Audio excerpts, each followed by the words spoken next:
There's a weird moment that happens when you rewatch the prequels as an adult. You stop looking at lightsabers and explosions and start wondering who the heck was actually running the show. And then you see Yoda at the head of the Jedi Council, and you go, wait a second, that guy was in charge. The backwards-talking forest gremlin who couldn't sense a Sith Lord sitting 5 feet from him in Space Congress. Yeah, maybe we need to have a talk about leadership. Now don't get me wrong, I love Yoda. I love his goofy little walk and his dramatic pauses and the way he flips around like a green Beyblade on steroids. But wise old mentor energy can only carry you so far when the galaxy is literally crumbling. At some point, you need someone who actually does something besides say, dangerous this is, while doing absolutely nothing about it. Meanwhile, Mace Windu is over here radiating boss battle energy in every scene he's in. He's not smiling, he's not cracking jokes, and he's definitely not losing sleep over being too polite to Palpatine. The man's whole vibe is Jedi Nick Fury, and he treats the Force like a weapon, not a bedtime story. And the more you look at it, the more obvious it becomes. He should have been the one calling the shots. He doesn't hesitate, he doesn't waffle. He walks into that office with 3 other Jedi, and basically tells Palpatine, yeah, your Sith insurance policy just expired. That's not just guts, that's leadership. That's someone who sees the problem and deals with it, even if it's messy, even if it's dangerous. Even if it breaks the so-called rules, the Council clings to like a security blanket. And the more you think about it, the sadder it gets. Because if the Jedi had someone like Mace at the top, instead of Yoda meditating himself into irrelevance, maybe they don't go extinct. Maybe they fight smarter, harder, bolder. And maybe Anakin doesn't fall because he's actually held accountable, instead of being treated like a weird Force science experiment. In this video, we're diving headfirst into the wild idea that Mace Windu should have led the Jedi Order instead of Yoda. We're going to break down the power dynamics, the missed opportunities, and the brutal reality of what leadership really looks like when the stakes are life or death. And by the end, you might just agree that the real failure of the Jedi wasn't a Sith plot. It was the Council's refusal to follow the one guy who could have actually saved them. Here's the thing we don't talk about enough. What if the Jedi Order didn't fall because it was doomed or corrupted or outdated, but because the wrong guy was steering the ship? Yoda's name comes with built-in reverence, like you're not even allowed to question him. But when you peel back the cloak and look at the Jedi Council from the outside, you start to notice something weird. The wisest Jedi in the galaxy made some of the most questionable decisions in galactic history. Why didn't Yoda sense Palpatine's rise sooner? Why was the Jedi Order so rigid, so blind to the chaos around them? Why were younglings being pumped through the same system for generations, like a Jedi factory line? And how did they not see that Anakin, literally their chosen one, was spiraling into darkness right under their noses? These aren't just hindsight nitpicks. These are red flags waving in front of the so-called greatest mind of the era. Now, contrast that with Mace Windu. The guy wasn't warm, he wasn't charming, and he definitely wasn't patient. But he was alert, sharp. He could smell danger before it entered the room. He didn't play political games with senators or tiptoe around feelings. He looked at threats and said, yeah, we're going to shut that down today.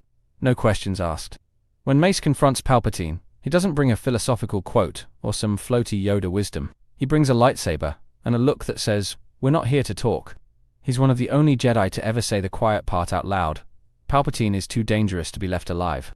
Now whether you agree with that or not is a whole other thing. But the point is, Mace acted when everyone else hesitated. So what if Windu had been calling the shots from the beginning? What if the Jedi didn't need a wise old sage who spoke in riddles, but a nonsense commander who saw the cracks before they became fault lines? It's not that Windu was perfect, it's that he might have been perfect for that moment in Jedi history. Okay, let's just say it. Yoda's leadership during the Clone Wars was a slow-motion disaster with a lightsaber. The Jedi weren't adapting, they were reacting and, always about 2 moves too late. And who was sitting at the top of that mess, meditating while the galaxy burned? Yeah, Yoda, the guy who taught us that fear leads to anger, and anger leads to suffering ironically, while doing nothing to stop actual suffering. What really breaks your heart is thinking about how all of this could have gone differently. The Jedi were wiped out, their legacy shattered, and it didn't have to happen. The pieces were there, the warnings were there, and the one Jedi who might have been able to stop it wasn't given the chance. Mace Windu wasn't the most likable Jedi, and that's part of the tragedy. He didn't smile in the council chambers. He didn't tell bedtime stories to younglings. He didn't play politics.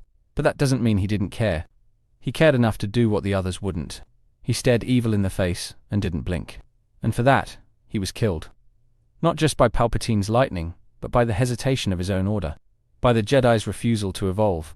By their obsession with peace over action. In the end, it wasn't just Windu who fell. It was the last chance the Jedi had to survive. Imagine if he had lived. Imagine a Jedi Order rebuilt by someone who had learned from all those mistakes. No more ivory tower nonsense. No more ignoring the signs.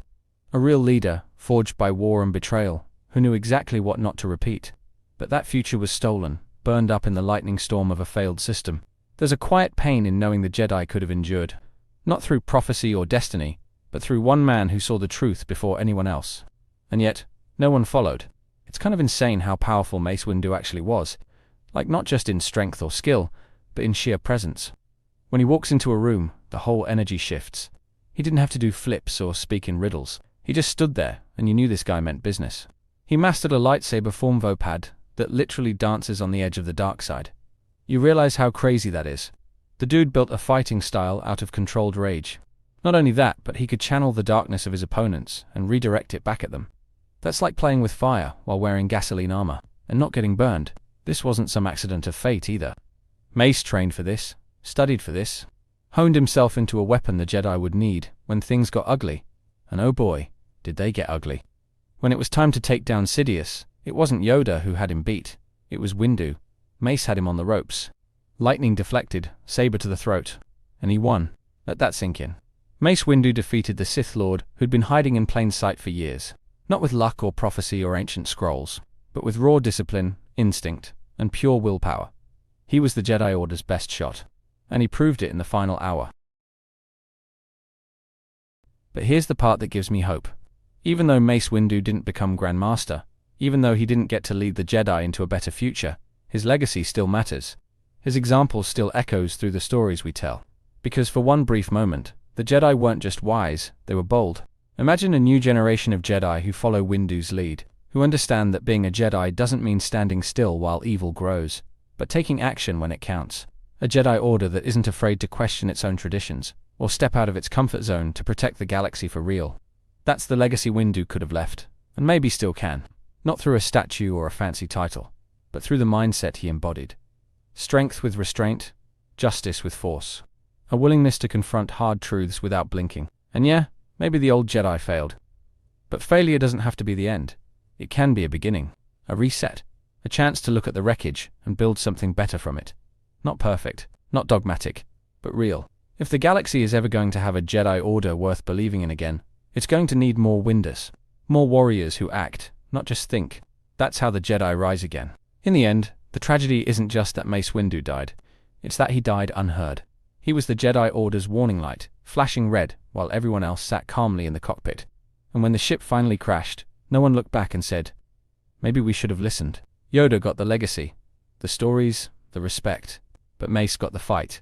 He got the burden of doing what no one else wanted to do. He made the hard call when others flinched, and he paid the price for it.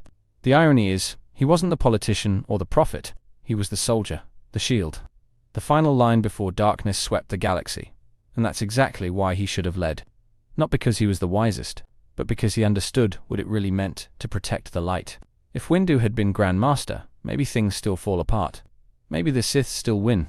But at least the Jedi would have gone down fighting smart, not meditating in circles while the end crept closer. We remember Yoda for his wisdom, but maybe we should remember Windu for his clarity, his courage, and the future he saw coming that no one else was brave enough to face.